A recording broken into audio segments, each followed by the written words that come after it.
नमस्कार दोस्तों। चलो अब स्टूडेंट पॉलिटिक्स में भी, स्टूडेंट प्रोटेस्ट में भी और स्टूडेंट की मांगों में भी पाकिस्तान कनेक्शन निकल आया है। जी हां, यह कनेक्शन दिल्ली पुलिस नहीं निकाल पाई, यह कनेक्शन आईबी और रॉ नहीं निकाल पाई, यह कनेक्शन अजीत डोभाल भी उस समय तक नहीं निकाल पाए। अब यह कनेक्शन निकाला है पश्चिम बंगाल की पुलिस ने, उसी पश्चिम बंगाल की पुलिस ने जो आजकल भाजपाई हो गई है। वो भाजपाई पुलिस अब उसमें निकाल के ला रही है कि इसमें तो पाकिस्तान का कनेक्शन था, आतंकी कनेक्शन था। जी हां, वो बता रही है कि पाकिस्तान से बैठ के जैसे मोहम्मद इसको ऑपरेट कर रहा था और उसमें बड़ी आतंकी घटना करने की साजिश थी, वो होने वाली थी। लेकिन ये जब पकड़े गए तब तक तो प्रोटेस्ट खत्म हो चुका था। ये जब जिन लोगों को, दो लोगों को पकड़ के, एक लड़का एक लड़की को पकड़ करके जो ये दावा किया जा रहा है, उसके तो बहुत पहले प्रोटेस्ट खत्म हो चुका है। तो फिर ये आखिर क्या है, नहीं पता। इसलिए नहीं पता क्योंकि कहानी है। ऐसी ही कहानी कमोबेश अजीत डोभाल भी बताने लग रहे हैं। वो बता रहे हैं कि जो पूरा देश है, इस देश की आजादी बड़ी मुश्किल से मिली, पीढ़ियों की जो है शहादत के बाद मिली, कुर्बानियों के बाद मिली। और ये वो बताने पहुंचे पुणे, वहां वो पुरस्कार लेने पहुंचे थे उन कांग्रेसी के नाम का जो बाल गंगाधर तिलक कांग्रेस के महान कार्यकर्ता थे, स्वतंत्रता संग्राम सेनानी। तो वहां जाकर के उनके नाम का वह अवार्ड लेते हैं और उनको अवार्ड देने दिल्ली से जाते हैं अमित शाह और जाते हैं मुंबई से देवेंद्र फडणवीस और उनके तमाम मंत्री।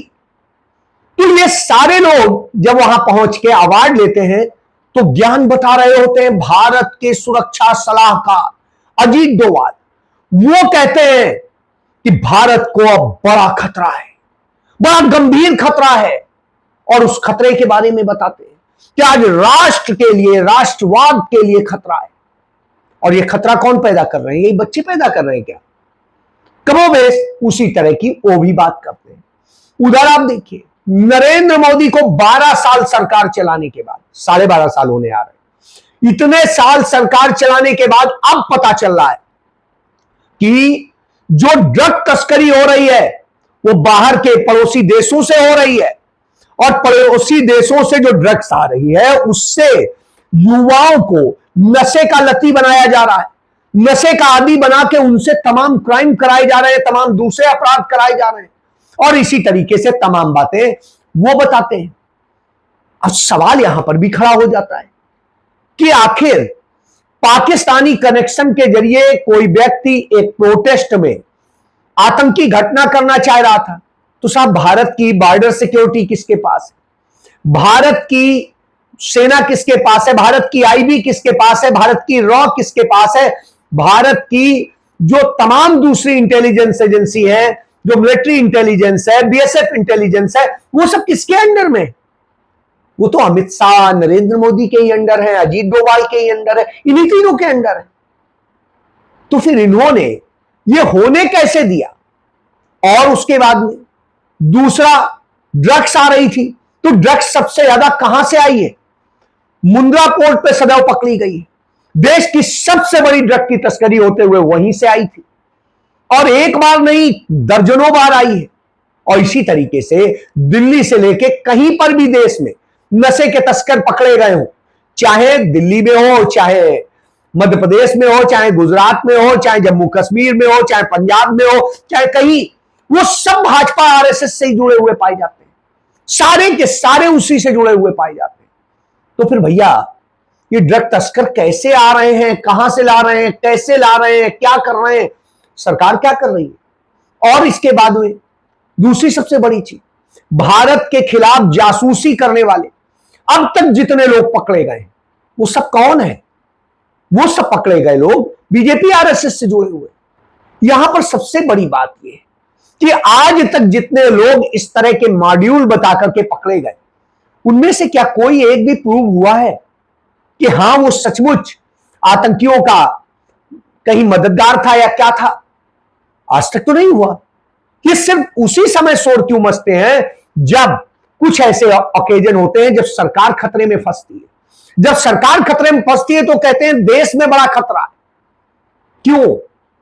क्योंकि ये सरकार असल में यही करके बनी है, जो झूठ और नफरत फैला के बनी है, डरा के बनी है, तो वही डर का माहौल इस देश में पैदा करने का काम किया जाता है। जो बच्चियां वहां प्रोटेस्ट कर रही थी, उन बच्चियों को मारा गया, उन बच्चियों को जिस तरीके से उनके साथ में अभद्रता हुई, और उन सारे दर्द को लेके बच्चियां खुद बयां करती हैं, बताती हैं कैसे कैसे उनके साथ में क्या हुआ, कई और लड़कियों के साथ में क्या हुआ।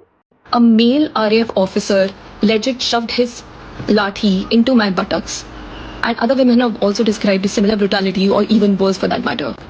हमें बोला गया है, हमें मारते वक्त ये बोल रहे थे कि और मारो इन को।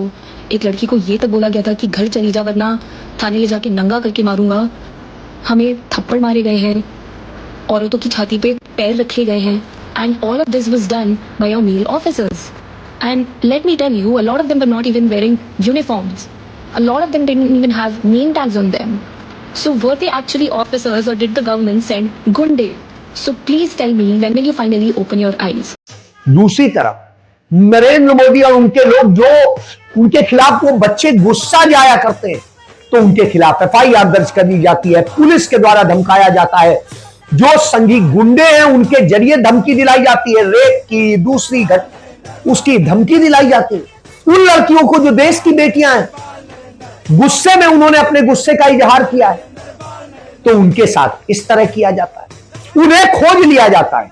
लेकिन भाजपा से जुड़े हुए, RSS से जुड़े हुए जो तमाम तरह के घटनाएं अंजाम देते हैं, दंगे फसाद कराते हैं और हिंसा करते हैं, उनका कहीं पर भी नाम, वो नहीं खोजने को मिलते। आज तक कोमल शर्मा खोजे नहीं मिली है पुलिस को। वो कोमल शर्मा कहां गायब हो गई जिसने हिंसा की? तो यह इनका चरित्र। ये जो पुलवामा में 300 किलो RDX आया था, जिससे वो ब्लास्ट किया गया था, वो कहां से आया था, कौन लाया था, कैसे आया था, उसका आज तक अजीत डोभाल पता नहीं लगा सका। लेकिन एक मिनट में यह बता देते हैं कि ये पाकिस्तानी कनेक्शन। जी हां, बस ये बता दो। लेकिन वो कनेक्शन कैसे है, उसे स्टेब्लिश कैसे किया जाएगा, उसका डोजियर तैयार करके UN में कैसे रखा जाए, यह नहीं कर पाते क्योंकि कुछ है ही। और इसी तरीके से नरेंद्र मोदी का है, वो ये नहीं बता रहे हैं कि अडानी के पोर्ट से भैया आ रही है, सारी ड्रग्स उसी से आ रही है, और वही ड्रग्स इस देश के बच्चों को खोखला कर रही है, उनका भविष्य बर्बाद कर रही है। और 12.5 साल से आप ढपली बजा रहे हैं, अपने ड्रामे कर रहे हैं, तो ड्रामे ही तो चल रहे हैं देश में, ड्रामे देखने को मिलते हैं।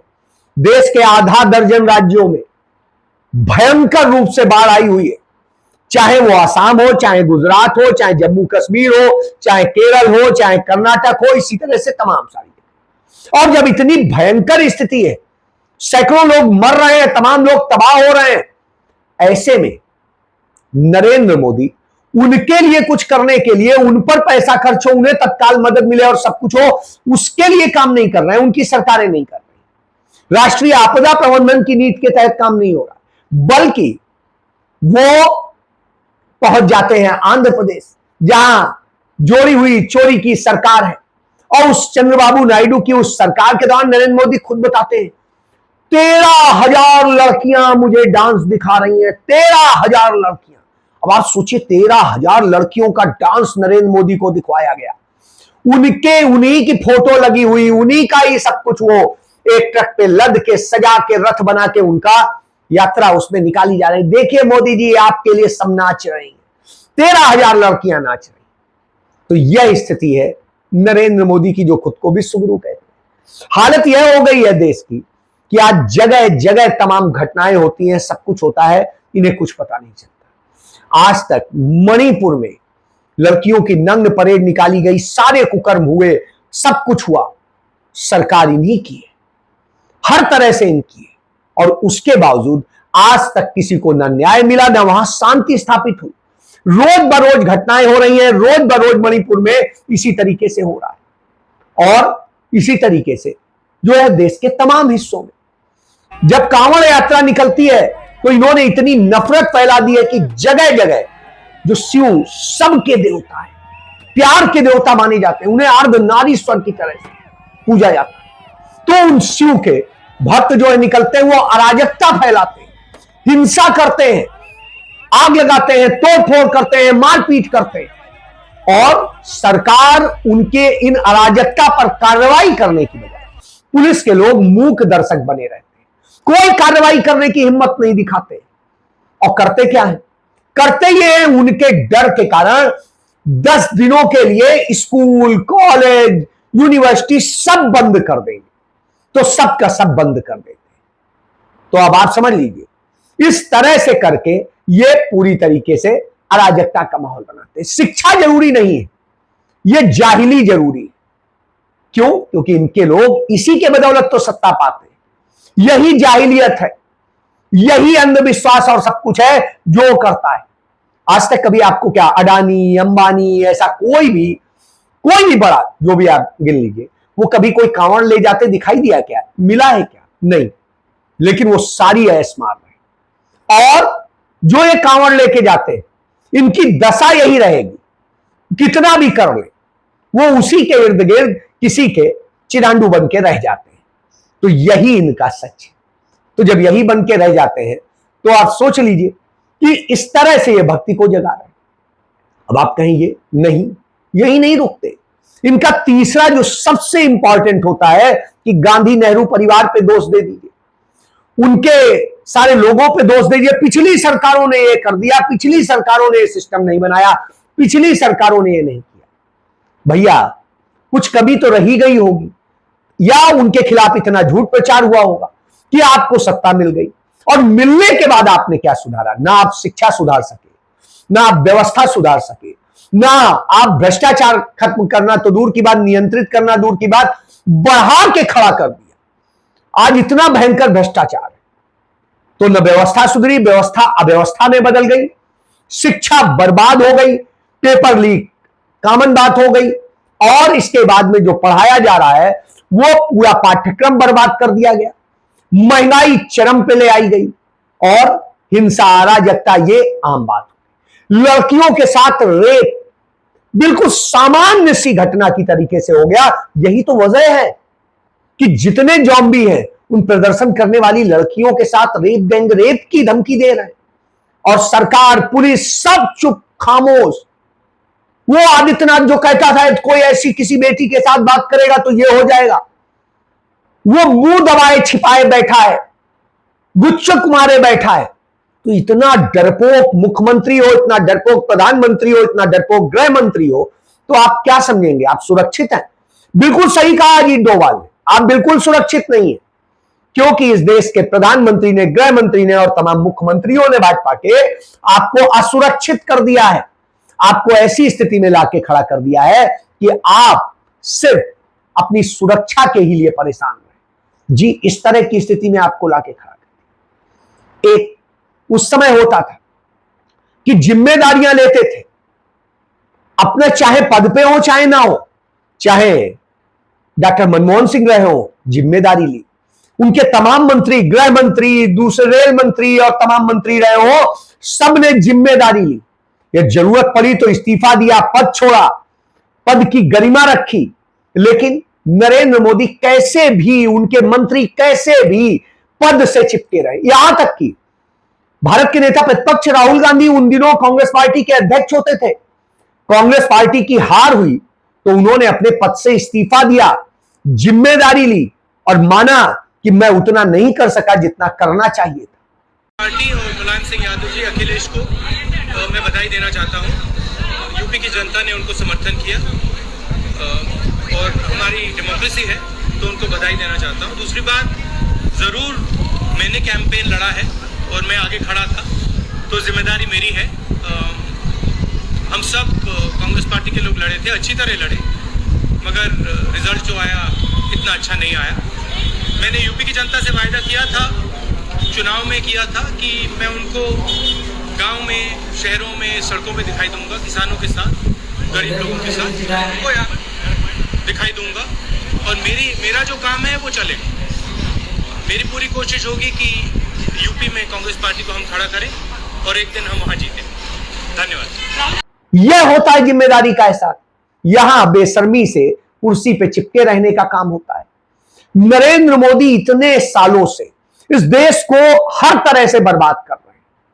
आज दुनिया में भारत की बेइज्जती हो रही है और उसके बावजूद अपना कहते हैं हमारा डंका बज रहा है, और डंका ऐसा बज रहा है कि देश बेइज्जत हो रहा है, जगह जगह बेइज्जत हो रहा है। और वो कुर्सी पे जमे रहे, कैसे रहे, चाहे वोट चोरी करनी पड़े, कुछ करनी पड़े। अरे वोट चोरी पे याद आया कि एसआईआर हो रही, एसआईआर में इस तरह से धांधली है कि उत्तराखंड छोटा सा राज्य है, पता चल जाता है। वहां पर केदारनाथ के 3 बार एमएलए रहे, 2 बार चुनाव हारे। वो रावत साहब की स्थिति है कि उनका नाम तक डाल दिया कि संदिग्ध नागरिक के रूप में। अब आप सोचिए, जो जन्मजात रावत जाति वहीं पैदा हो, तो आप सोचिए उनको उन्होंने उसमें डाल दिया। इसी से पता चलता है कि आप चोरी से बने प्रधानमंत्री हैं, जनता ने आपको नहीं बनाया है। इसलिए आप जनता की केयर नहीं करते, आप अपनी फर्जी इमेज बनाने के लिए परेशान, यही बस आपका, और इसीलिए आपको गाली खानी पड़ रही। जी हां, जय।